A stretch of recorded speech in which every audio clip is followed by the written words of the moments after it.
Derrick James and Tank Davis joining forces is the latest shakeup in boxing that has left everyone talking. When Tank, one of the most powerful knockout artists crafted by Calvin Ford, officially signed Derrick James as his trainer ahead of his fight with Lamont, the move stirred up conversations everywhere.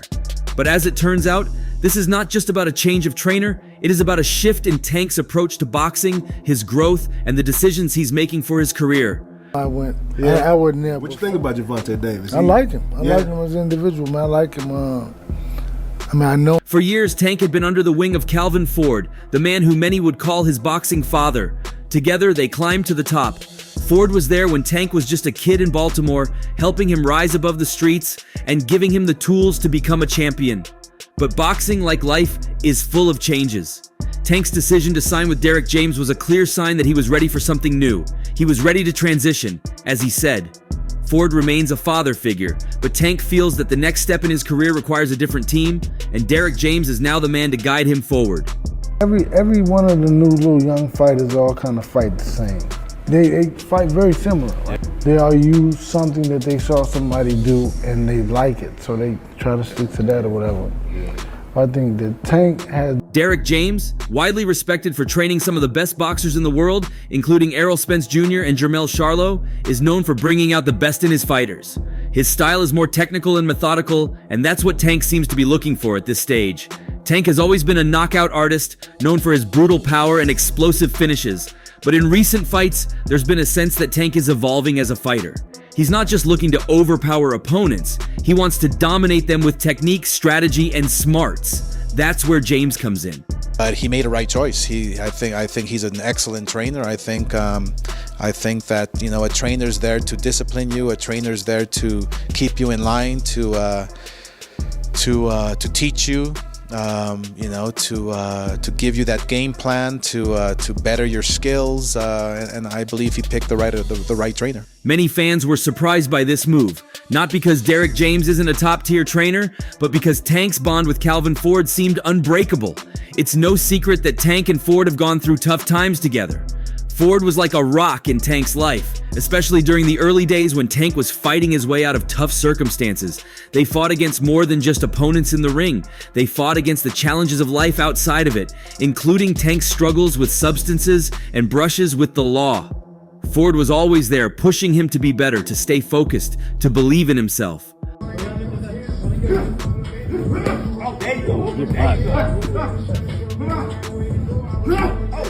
There you go. Take deep breaths when you walk. Take deep breaths. Right. So why the change? Why now? Tank made it clear that it wasn't about bad blood. He's thankful for everything Ford has done for him. But as he put it, I'm transitioning. I need a better team. It's as simple as that, yet it's also complex. Tank isn't the same kid from Baltimore anymore. He's a grown man now, a global star, and with that comes the need for new perspectives. Derrick James represents that new perspective.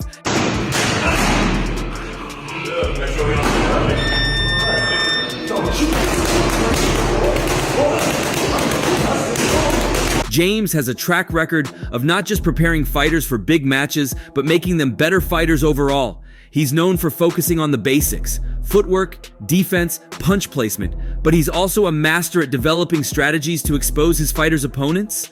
Look at what he did with Errol Spence Jr., who became one of the most feared fighters in the welterweight division. And now, Tank is hoping to gain from that same knowledge and expertise. Yeah, that's all I'm saying. What we worked on and what I showed him lets him know that there's something to come, something great to come. So he's a great worker, man. He's really focused and he's really engaged. This move is also coming at a time when Tank is thinking about his legacy. He's achieved a lot, but he knows there's more to do. Lamont, his next opponent, is no pushover. While some may see it as just another fight, Tank knows that it's another opportunity to prove that he's not just a knockout artist, but a complete fighter.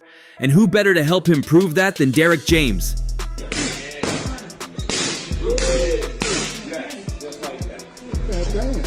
The timing of this switch also raises questions. Leonard Ellerbe, who has been heavily involved in Tank's career, has recently taken more control over Tank's decisions, and some wonder if that played a role in the shift away from Calvin Ford. There's no denying that Ellerbe has a lot of influence, and his vision for Tank's future could be behind the decision to bring in Derrick James. Ellerbe has always had big plans for Tank, and with James in his corner, those plans could be coming to fruition. But what about Ford? What does this mean for him? Tank has said that Ford will always be like a father to him, and it's clear that the bond they share won't be broken just because Tank is changing trainers. However, Ford has been open about his feelings toward knockouts. In an interview, he admitted that he doesn't like knockouts. He prefers fights where his fighters can punish their opponents over the course of several rounds. He's old school in that sense, and it's something that might not align with Tank's style anymore.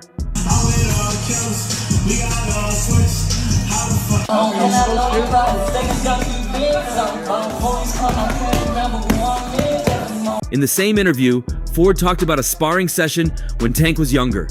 After knocking out his opponent with one punch, Tank looked at his hands in disbelief, and Ford admitted that he didn't like knockouts.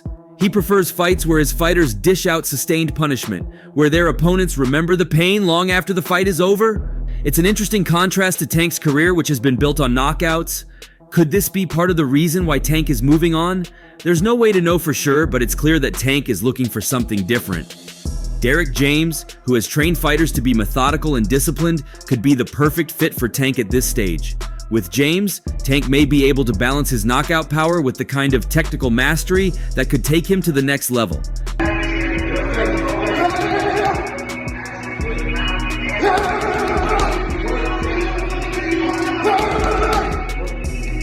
As for Ford, he will no doubt continue to be a respected figure in the boxing world.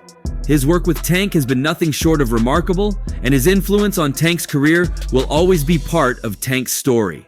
But for now, Tank is focused on the future. He's focused on the fight with Lamont and on proving that he's more than just a power puncher. The decision to sign with Derrick James is a bold one, and it's one that will likely shape the rest of Tank's career. James has the experience, the knowledge, and the track record to take Tank to the next level. And Tank seems ready to embrace that.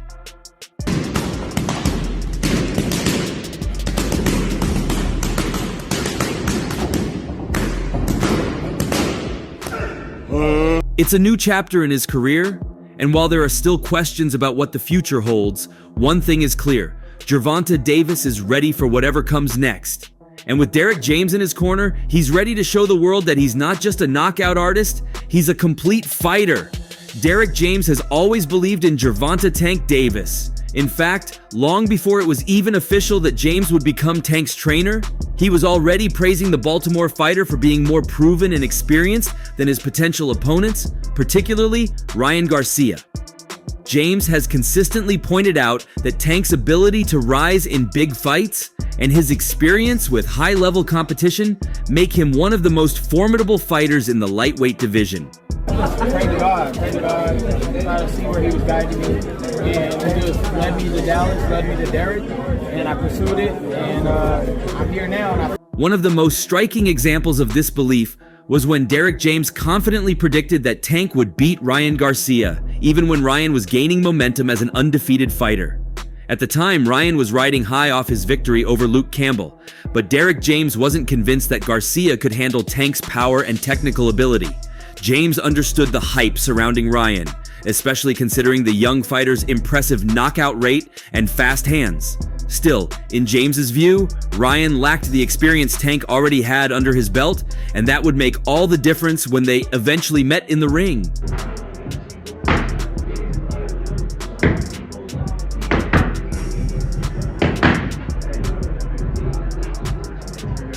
James, who trains elite fighters like Errol Spence Jr. and Jermell Charlo, knows what it takes to develop a fighter's talent to its fullest. When he compared Tank to Ryan, he wasn't just talking about raw power or flashy knockouts. For James, it was all about being proven. Gervonta Davis, according to him, had already faced fighters who were much tougher than anyone Ryan had faced at that time. And more importantly, Tank had done more than just win those fights. He had made statements by knocking opponents out in decisive fashion.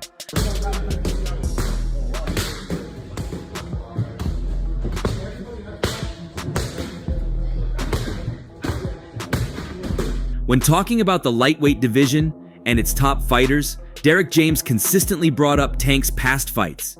noting how he handled tough opponents like Jose Pedraza. Pedraza was a fighter both Tank and Vasily Lomachenko faced, but the difference in their performances was notable. Lomachenko, one of the most technically gifted fighters of his generation, beat Pedraza by decision after a competitive 12-round fight.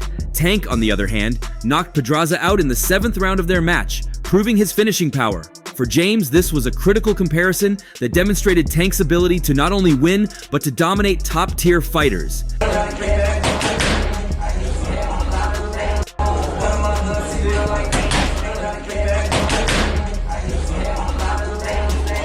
James had been vocal about Tank's experience from the start.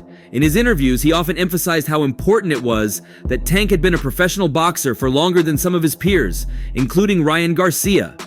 It's easy to look at the records of fighters and see their undefeated streaks, but for Derrick James, the quality of opponents and the fighter's growth over time were just as important.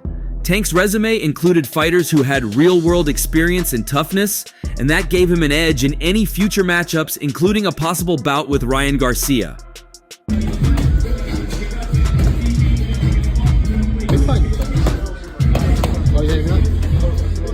We'll see you tomorrow. Ryan Garcia was always seen as a rising star with massive potential, but his path to the top had been different. He had gained a huge following thanks to his social media presence and his flashier, more accessible style. But, as Derrick James pointed out, he had yet to face the kind of opponents that would test his mettle the way Tank had been tested. That was one of the main reasons why James was so confident that Tank would beat Ryan. He knew Tank had already walked through fire and come out the other side, and he didn't think Ryan had faced the same kind of trials.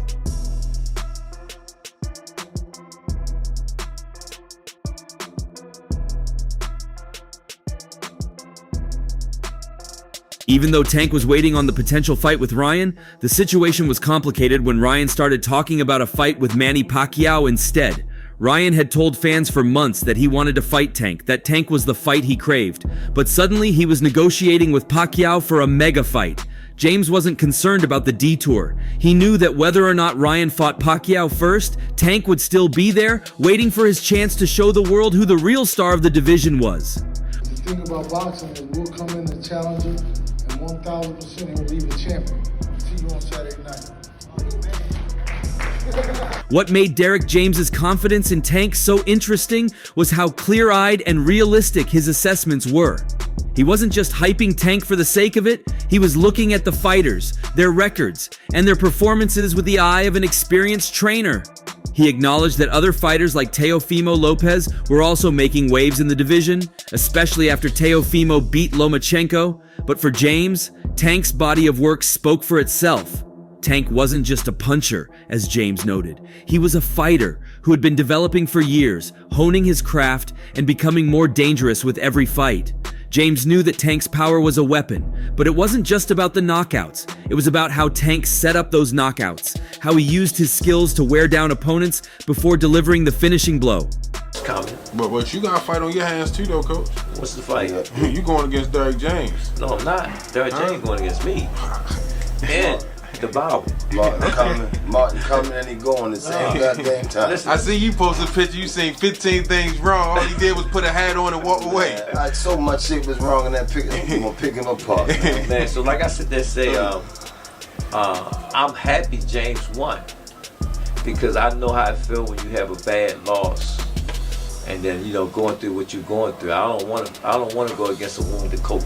For James, it wasn't just about Ryan Garcia. He saw Tank as one of the few fighters in the lightweight division who could eventually unify the belts and become the undisputed champion. He knew it wouldn't happen overnight, but he believed that once Tank and the other top fighters started facing each other regularly, the division would become even more exciting.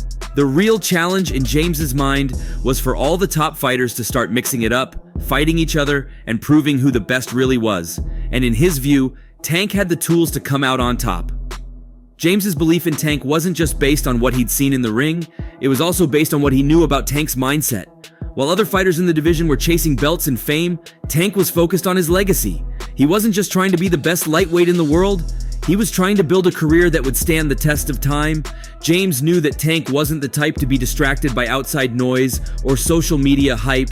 He was a fighter through and through, and when the time came to prove himself, he would be ready.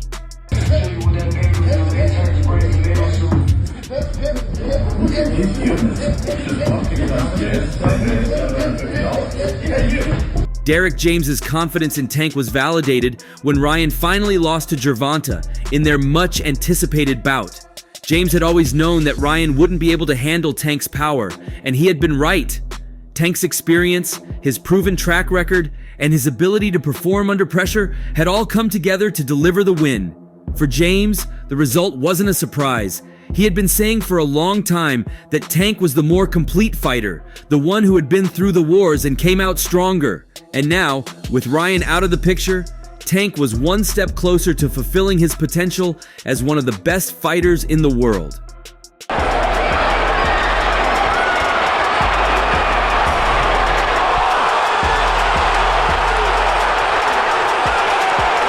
Derrick James's relationship with Tank, both as a trainer and as someone who believed in him long before they officially teamed up, speaks to the respect that Tank commands in the boxing world. He's a fighter who has proven himself time and again, and now, with the guidance of one of the best trainers in the game, the sky's the limit for Gervonta Tank Davis. Derrick James, one of boxing's most respected trainers, shared his detailed vision of how he would train Gervonta Tank Davis, focusing on building both physical conditioning and mental toughness. For James, an ideal 12-week training camp would begin with 2 mini camps, establishing a foundation of fitness before diving into fight-specific strategy. His philosophy revolves around relentless road work, insisting Tank would need to run 5 miles a day at a 5:30 pace, 6 days a week. This conditioning would allow Tank to maintain his power and intensity throughout a fight, similar to how James trains Errol Spence Jr. to throw 100 punches a round.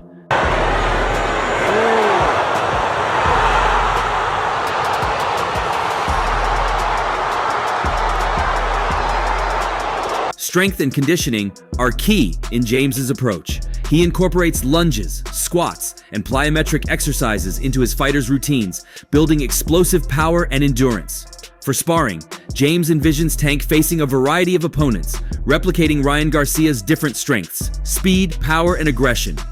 He would push Tank to spar 8 to 16 rounds at different stages of camp, all with the goal of preparing him for the rigors of an actual fight. James emphasizes technical precision in Tank's training, specifically focusing on Tank's stance and movement as a southpaw.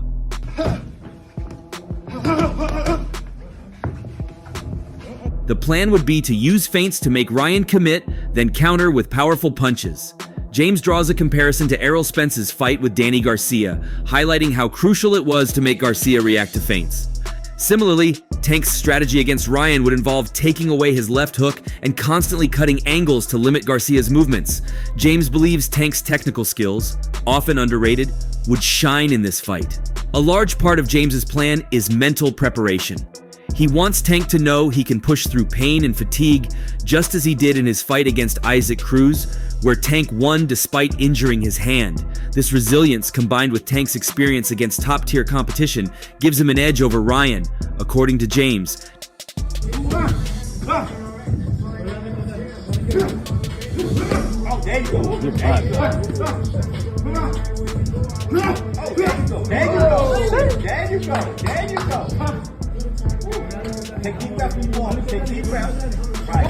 James firmly believes Tank can stop Ryan Garcia if the fight progresses into the later rounds, especially by attacking the body and increasing the pace. While Ryan's athleticism and danger are acknowledged, James highlights Tank's depth and technical mastery as the decisive factors. For Derrick James, training Tank Davis wouldn't just be about refining his physical abilities, but about building confidence through hard work, proving Tank's ability to handle any situation in the ring. His approach merges rigorous conditioning, technical finesse, and mental fortitude, ensuring Tank's readiness for the high-stakes fight. Stop closing up. Gotta let it go. Keep turning, step around. Keep turning. Derrick James's approach to training Gervonta Davis blends rigorous physical conditioning with strategic precision. His vision includes building Tank's endurance through intense road work, perfecting his technique to neutralize any fighter's strengths, and developing the mental resilience needed to overcome adversity in the ring.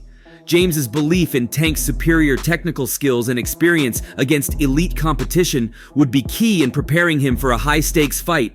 By pushing Tank beyond his limits in training, James ensures that Tank will enter the ring confident, ready to dominate, and capable of securing a decisive victory in the later rounds.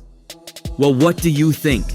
Share your thoughts below, and don't forget to like and subscribe to the channel for more.